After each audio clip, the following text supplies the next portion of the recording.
You're listening to This Naked Mind with Annie Grace.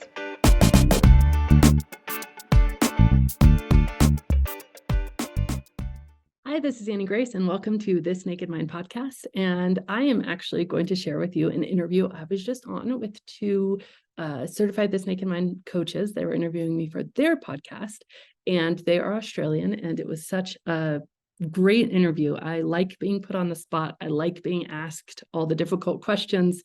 I like being, kind of grilled about why this naked mind works and why it works so well. And so if it's, and I just really feel, especially with, I am launching affective liminal psychology, which is basically the academic articulation of why this naked mind works.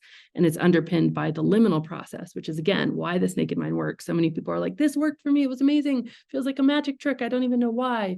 And now I'm getting so clear on why it works. And I just articulate it very well in this interview. And so I wanted to share it with you, and I hope you enjoy. Today, Meg and I are really excited because we have Annie Grace on the podcast. Annie is, of course, the founder of This Naked Mind, the author of This Naked Mind, and the live alcohol experiment. We are so excited to have you on, Annie. Welcome. Oh, thank you so much. I'm so happy to be here. Thank you for having me. And Meg, we're excited as well because we're celebrating a touch over a year of being on the airwaves. So, this is just so timely, Annie, that you're on. I just have to say, you absolutely played such a big hand in changing my life, reading This Naked Mind and then training to become a coach with you it really altered the direction of, my whole career and where I was heading. And your work has just changed the lives of hundreds of thousands of people across the world. So honoured to have you on. Yes, me too. And Bella and I studied to become coaches with This Naked Mind from the beginning of 2022. And then we dived straight into this podcast once we were certified, and we're both coaching now. So, me too, it's changed my life, and I've found my purpose and passion through you, Annie. So we're so excited to have you here. Could we start by hearing a bit about your story? Yeah, absolutely. Well, I'm thrilled for both of you, and I love watching what you're doing with the podcast and everything else. It's just amazing. So yeah, my story in a little bit of a nutshell was that I was not really that big of a drinker in even college or university, but then when I got into the corporate world, I actually moved to New York City, and I was told by my boss that I needed to start coming to happy hour. And I was like, well, I don't really drink. And he said, that's actually not what it's about. It's kind of like where your ideas get showcased. It's where you network. It's important for your career. And, I took that very seriously. So I sort of had a method, and I would go out and I would have a glass of wine and then a glass of water to make sure I was never getting too tipsy. Even so much so that I would literally go into the restroom to throw up the last glass of wine if I felt like I was getting too tipsy. And I was so trying to be practical about it, but also really paranoid about being the, drunk one at work. And so I had this whole kind of method going and really thought I'd kind of, fooled the system more or less, and very ignorant, because alcohol is addictive to human beings, not just certain human beings. And sure enough, fast forward about, I don't know how, it's a slippery slope. So I don't even know where the line was, where things kind of turned to self-medication. But I do remember certain instances, like I would get home after a long day, and instead of putting on my running shoes or going out for a jog, I would go down to the corner store and buy a bottle of wine and just, sit in front of the TV and drink it. And I had all sorts of different kind of coping mechanisms. I think, I say a lot, where's the manual on how to be human, how to deal with our humanity? And so many of us fall into all sorts of other, substances and self-medication without even realizing it or knowing that that's what's happening. Because I did have, some coping mechanisms, like I would read, I would exercise, and all of a sudden, a lot of those things that I used to do just got replaced by a drink. And so fast forward a decade, I had done what I'd set out to do. I'd been promoted many times. I was in a global head of marketing role. I was actually coming to Australia quite frequently, New Zealand, all over the world. I was in charge of 28 countries, and I was drinking 2 bottles of wine pretty much every single night without fail. I was at a point where I couldn't even remember when the last time I had gone for a day without a drink was. And quite frankly, the idea scared me. And so I did what, was typical. And I said, okay, well, this is starting to be a little scary, and I'm just going to drink less. Should be no big deal, no problem. I'm not an alcoholic. I'm not addicted. At least so I thought. And so I tried to start to drink less, and it wasn't just so easy. It was actually quite problematic. It wasn't that I couldn't do it. I could do it. I could actually drink less or nothing. I could take breaks. But I was miserable when I did. I felt like, what is even the point? Things felt boring. They didn't feel fun. It felt like I was missing out. It felt like I was outside of the whole crowd. I felt really like, if this is the reality of it, I'd rather just keep drinking, honestly, until things get really bad. That was more or less my mindset. And I remember I was actually coming back from the UK from a trip, and I had a really boozy night the night before, and I'd woken up early to get into the cab. I'd gone into the restaurant to see if I could get a mimosa to kind of take the edge off, because, mimosas were one of those drinks that were okay first thing in the morning, in my mind, at least. And she said she wasn't going to open the champagne. So unless I was going to, drink the whole bottle, which I kind of laughed off, but I probably would have, that she wasn't, she didn't want it to go flat before all the other customers came in the restaurant. And so I thought, okay, well, I'll just suck it up. And she goes, but I could give you a screwdriver, which I didn't really know what it was because I wasn't a big vodka drinker at the time, but it was vodka and orange juice. And so I had one of these little invisible lines in my head. It was like, you don't cross, which for me was hard alcohol first thing in the morning. I was okay to drink a mimosa, but if it was hard alcohol for some reason, that, was just a different, oh, there's a problem if I'm drinking, vodka first thing in the morning. But I felt really, really desperate, really miserable. I was flying home to the US. I was just feeling like I just have to get home. I just have to get back to my kids. And I had a few. And I remember getting to the airport and just sitting I got off the train, and I was just sitting in the airport. Everybody else had kind of left, and I had a little bit of time, and I was just sitting there, just sobbing, feeling like, what is wrong with me? I'm supposed to be bringing the best of myself home to my kids, and I'm bringing the absolute worst of myself. And I just recognized that something had to change. And what I had been doing with trying to take these breaks and breaking rules on myself or being miserable while doing it, I had just gotten myself in such an intense cycle of pain and misery and self-doubt and lack of self-trust. And in this moment, a different question came to me, which was, why? Why did I used to be able to take it or leave it? No big deal. And now it's such a big thing. Why did I used to be able to cope with my whole life without alcohol? And now I feel like if I even miss a day, like, what's the point? And I made this, I think, really radical decision in this moment to answer that question, why? And I actually stopped trying to stop drinking. I made the decision that I would spend I gave myself a year, and I was going to find out why. And I was going to just keep drinking during that time, because the misery I was experiencing from being on this cycle of starts and stops I could tell that it was going nowhere fast. And it was actually making me much more likely to drink, because I was causing myself so much pain and so much misery. And so I took that next year. I actually made a list of every single reason I drank alcohol. I took that list and I asked all my friends, and we live in this beautiful time where you can, just go online, pay 50 or $100 and download pretty much any scientific study that's ever been done.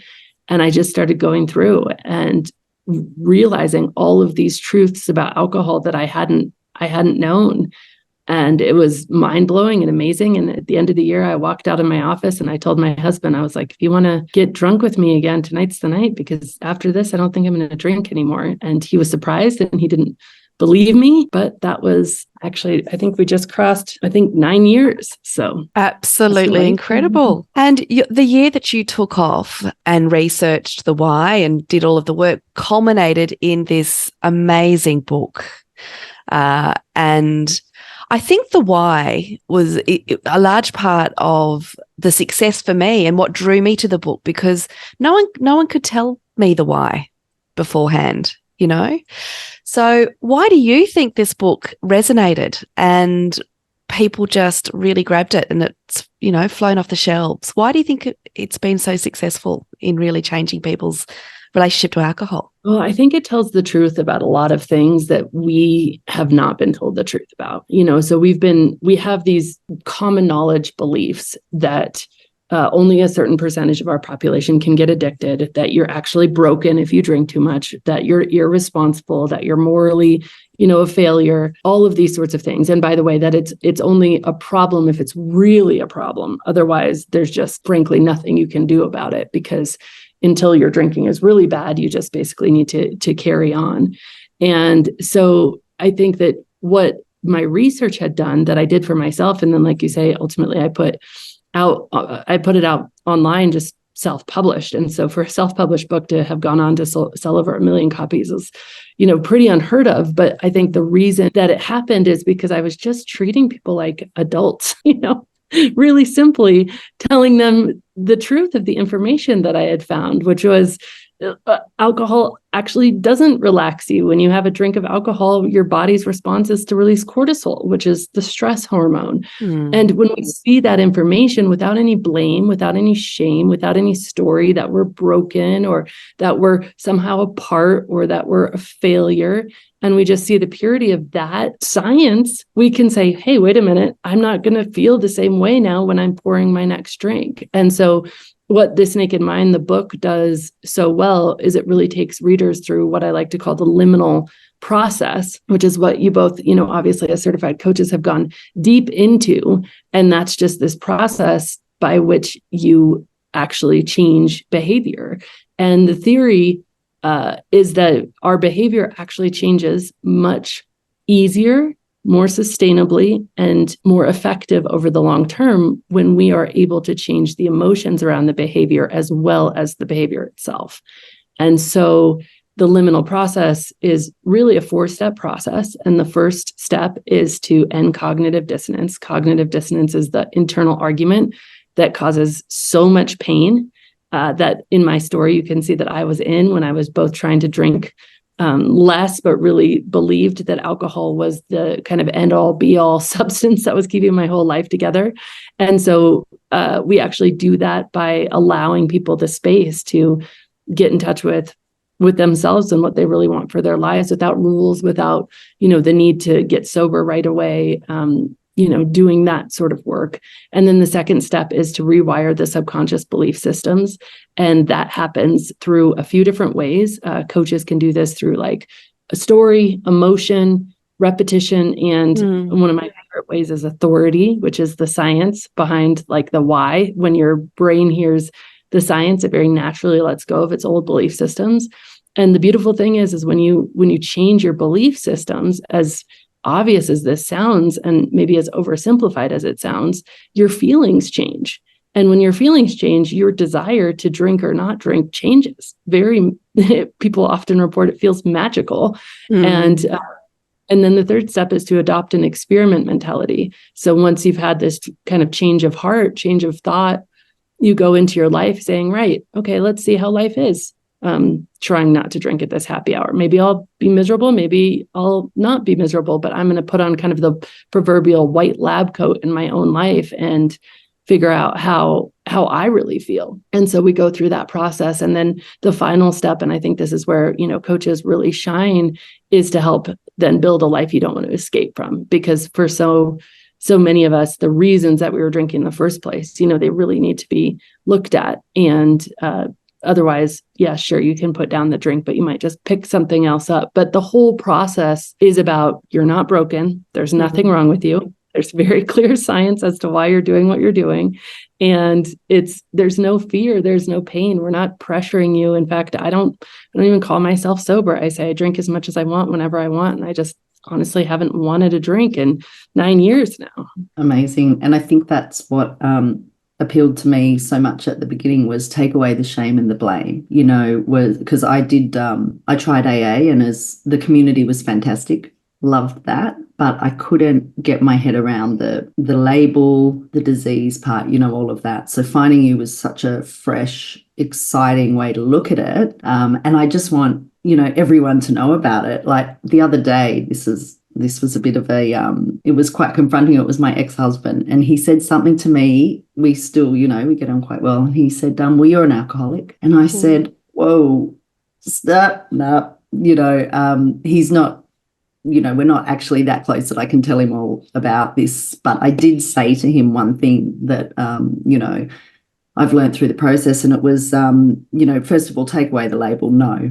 And I said to him, it's an alcohol use disorder. A lot of people are on this spectrum, and I think that's what's also amazing. You don't have to feel like you've got this huge problem to do this. It can be anyone. And as coaches, we really work with people to help them find a freedom. So thank you for helping me with all of that. And Bella, it's and for all the people that you have, because it's such a fresh way to look at everything. Oh, thank you. Well, first of all, let me just comment on the alcohol use disorder bit, because I think it's so important what you were saying. And there's actually, I think it's 11, might be 12 questions on the alcohol use disorder sort of quiz, according to the DSM-5, which is the Diagnostic and Statistical Manual that diagnoses disorders.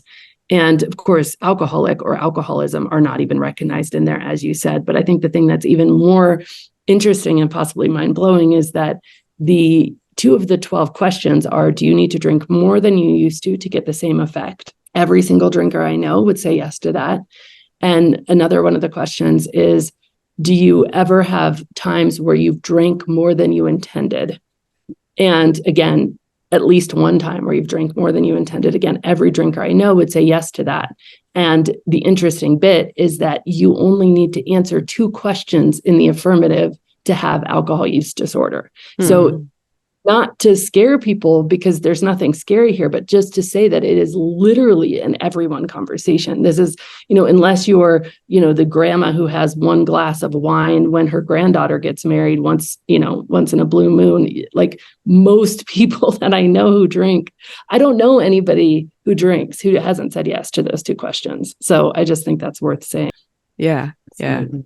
And I just wanted to ask, when you were in the airport, how did you know with that year where to start and delve into this amazing, it's all about thoughts and emotions, because it really is. It has a ripple effect where it can change everything in your life, Well, I felt it was so interesting. And I actually have my very illegible, unintelligible journal from when I was writing because I was drunk, but in what I can decipher from it was that I had just been asking what's wrong with me. And it was I was writing down oh, maybe I guess I'm an alcoholic. And I had written it down. Right. And it had filled me with such dread and such fear and such just wrongness. Not maybe, you could say I wasn't humble enough to admit, or I'm sure whatever you could say. But for me, it just to say I am, which, I have these hippie parents who taught me about affirmations and about thinking and about positive psychology and about the vital nature of the words I am and what you put after that. And for me to feel in that moment, because it was one of the first moments that I was going to say that out loud, because the paradigm is that you need to make that declaration in order. That's the first step, right? In order to get help, you have to be willing to admit this is wrong with you. And I had written it down in my journal, and this is why I was sobbing, is because I was okay, I guess I have to just admit this is wrong with me. I had hit such an emotionally hard moment. And when I wrote it down, everything in me screamed no. And so then all of a sudden, this much more peaceful little question wormed into my head, which I'd been saying, what's wrong with me? What's my problem? Am I an alcoholic? And all of a sudden, this much more peaceful question, which was, well, why? And it was just a curiosity. I was just why did I used to be able to take it or leave it, and now I can't? What changed? And I just, it was such a beautiful moment in a way, but I think it was really born from my just complete dislike of how the question, am I an alcoholic, like how it made me feel. And, interestingly enough, I've actually done this exercise now with probably 60 or 70,000 people, because we have a sort of little event that we do on occasion where we take people through this process. And it's just called identifying your emotion-based goals. So what I ask people to do is I ask them to say, what is your goal around drinking? And everybody will put it in the chat, because we're on Zoom, and they'll say, my goal is to moderate, or to drink less, or to never drink again. And I say, okay, close your eyes, get in touch with your body. How do you feel in relation to that goal? And everybody feels awful. It's like, I feel dread, I feel fear, I feel heaviness, I feel self-loathing, I feel, shame, all of these terrible feelings. And the newest neuroscience is so clear that feelings are the key to behavior change. And by the way, you can scare yourself into behavior change, but it usually doesn't last, because we all have moments where we have these really intense hangovers, promise ourselves we're never going to do it again. And then the pain fades, and we find ourselves thinking, oh, it couldn't have been that bad. And so the science is just so clear that actually, positive, or what I would even call resourceful emotions, are the things that lead us to behavior change. And so I say, okay, let's try something totally different. I want you to consider your goal in terms of how you feel. So I want you to think of a goal. How would you like to feel in your relationship with alcohol? Admitting that we all certainly do have a relationship with alcohol. How would you like to feel? And, some people say, I would like to feel empowered. I would like to feel free. I would like to feel like I could take it or leave it. I would like to feel like it's small and irrelevant. I would like to feel in control. And then I say, okay, how does that make you feel inside your body? And people feel hopeful, and they feel excited to work on it. They don't feel like they want to run away from it. And then if you just like the predictable outcome of when you feel hopeful about something, you move toward it. You start to you start to become curious. And so in that moment for me, I had done that for myself. I had gone from these terrible questions of, I need to stop drinking, what's wrong with me, to why? And this question awakened this feeling of curiosity and almost fascination. And then I combined it with just this radical self-compassion, because I was, so definitive in my own experience that I knew I couldn't do the research if I kept beating myself up. Judgment and curiosity really can't coexist. So if I kept judging myself for my drinking and my inability to stick to these rules I had been setting for myself, I wasn't going to allow the space or the place for me to actually answer the question why. So it was combined with this moment of me saying, okay, I'm going to figure out why. I'm going to do it by making a list of all the reasons I drink, to ask if they're true or not true. Yeah. It was pretty simple, actually. Oh, but just so grateful that you went down that path and did that work, because for me, it provided a roadmap. It was a roadmap out of a pretty dark, scary place where nobody else really had that path in front of me. So I found myself in rehab for 4 weeks, and it was great. It was, the needed break that I needed to really separate myself from the place that I had got to. But I still left that place not knowing the why. I remember sitting there with the counselors going, but why am I doing this? Like, I love my life. I've got a really good life, an awesome family, great friends, nothing to worry about, but yet no one's telling me why. And so then I went on that same sort of journey where I thought, okay, I was a lawyer. Then I thought I'm going to retrain to become a counsellor. And part of that was really just to do my own self-discovery. Wasn't as good as you, Annie, did research and ended up with a book. But I found your book, and that just kind of plotted, the mixture of the science, the way our mind works, the addictive qualities of it, the compassion. And I was like, thank you. Somebody's, able to show me tools and strategies and the way out. And so I would love this book. And I know you're probably ahead of the game, Annie, and of doing it already, but it really needs to be in rehabs. It needs to be right at that sort of early start of the journey for people, so they don't have to sort of stumble across it themselves, because, therapy's good, but it needs a bit of logic and science built into it, I think, when it comes to alcohol. Tomorrow is Christmas. So we wanted to know, Annie, do you have any hot tips to help motivate those that want to drink less through the Christmas period? And this goes for all holidays. And do you have any hot tips for us and our listeners?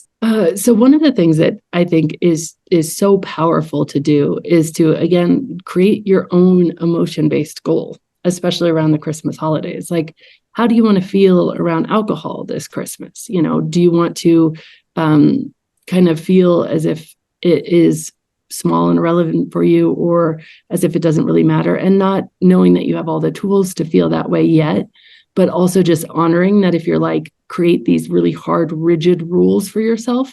Often the places I see people really going overboard is when we've created these hard, rigid rules for ourselves. Like, I'm not going to drink at all.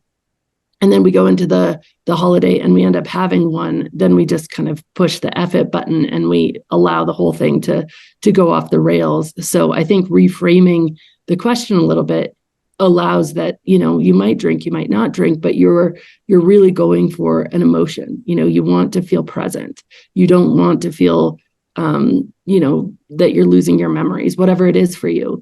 And that just kind of allows a little more space with a little more grace for yourself and less judgment. And usually when people take that approach, the one of curiosity and compassion over kind of judgment and condemnation, they do find themselves drinking less.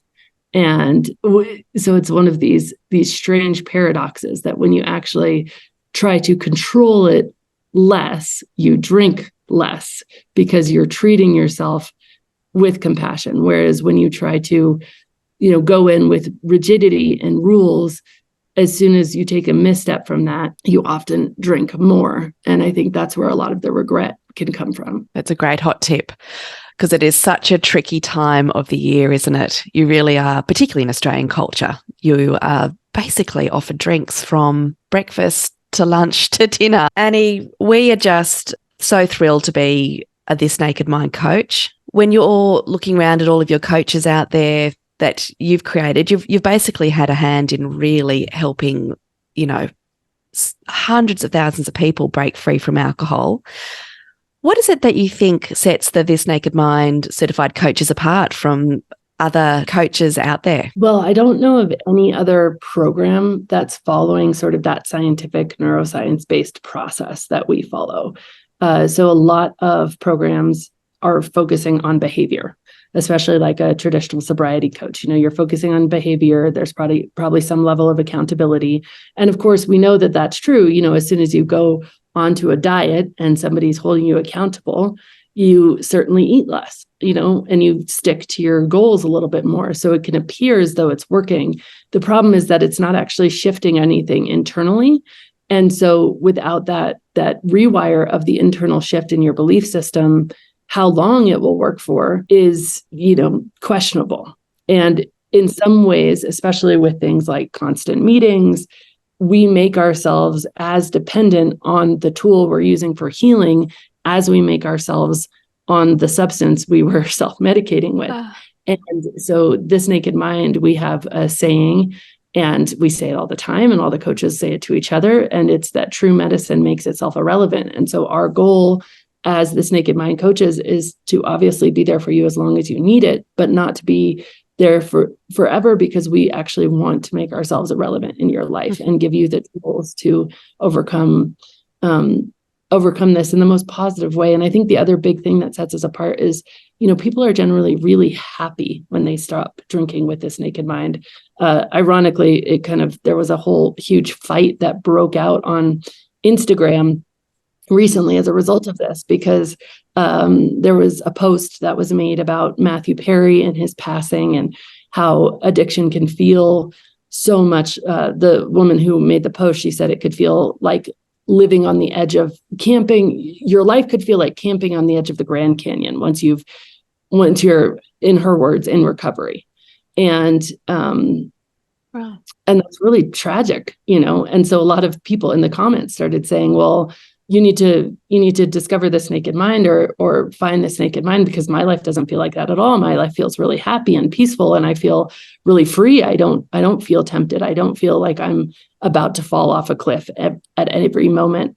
And so it incited this kind of whole huge discussion, because so many people who were either coaches for this naked mind or people who had found freedom with this naked mind were arguing the point that, like, you can actually do this and be happy. You can actually do this and find peace. You can actually do this with this right process and change your belief systems to where you just don't want to drink anymore. Really moving from this mindset of, oh, I don't get to drink anymore, to I don't have to drink anymore. And it was just wild to watch how these two different experiences play out, where if you're quitting through kind of more traditional methods that are focused on your behavior and that are focused on, you're successful if you're drinking, you're not successful if you're not drinking, and how much pressure can come from that, versus we don't focus on behavior, we focus on how you want to feel. And actually, if you can be successful, even if you're having what we call data points, which is you're still drinking on occasion, but you're learning from it and you're not feeling ashamed by it. You're just really digging into the process. And so the lived experience of the two different methodologies just came out in this post. And it was both amazing, because I was so happy for the people who had found freedom, and heartbreaking, because I certainly wouldn't want to live my life as if I was camping on the edge of the Grand Canyon. Yeah. Well, we're very proud to be this Naked Mind coaches, aren't we, Meg? And so much so that we've got your Australian contingent, Annie, has formed a group, Alcohol Coaches Australia, which I'm sure you know about. And I certainly wouldn't be alcohol-free if I wasn't extremely happy and joyful. So we can vouch for that this is the life we want to be living, and that's thanks to this naked mind. Yeah. And you. With all the work that you're doing, I know that you're training coaches, and there's a lot of other strings to your bow when it comes to this naked mind. What else is out there for you? What's happening on the horizon? Well, I'm writing another book, which I've just, gotten an offer for. And it's really about what happens in that first year. And it's almost really targeted to people who, certainly it's going to be useful for people who have found freedom with this naked mind, but equally, I think, and even more so, it might be really useful for people who have, been finding freedom from alcohol in other ways and just almost white knuckling the process. And so it's going to allow really education about this paradigm that happens where, we have this need to drink to self-medicate the pain that we're in. And yet we create so much pain for ourselves when we stop drinking, believing that alcohol is still such an important role and such an important piece in our lives. And so it's going to unpack that and provide other ways to really get out of that pain. And so I'm very hopeful about it. I'm really excited about it. I think it's, going to be as much of a sort of research project, already has been to some degree, as this naked mind, but in a different vein. So that's next.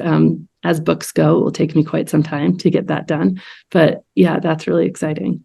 Thank you so much for taking the time to pop on to Not Drinking Today, Annie. We are incredibly grateful for all of the work that you have done and continue to do. And we cannot wait to, see what else is out there and to read this new book when it's released.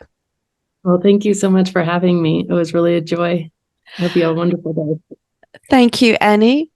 Merry Christmas. Oh, I should just say, look, people out there may want to do the alcohol experiment, or they might want to jump onto your site and really jump onto your podcasts and your blogs and all the amazing information out there, including your app, which is just wonderful. So where would just be the easiest, quickest place for people to jump on and to learn about this naked mind in more detail? So thisnakedmind.com is a great place to start. And then the alcoholexperiment.com is where you can just go for that free 30-day challenge. Wonderful. Thanks, Annie. Thank you.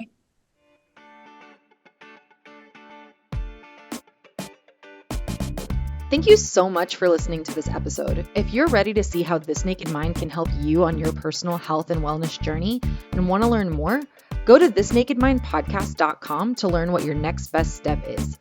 Again, that's thisnakedmindpodcast.com. We have all of our free resources, programs, social links, and more available for you there. Plus, if you have your own naked life story to share, you can submit it there as well. Until next week, stay curious.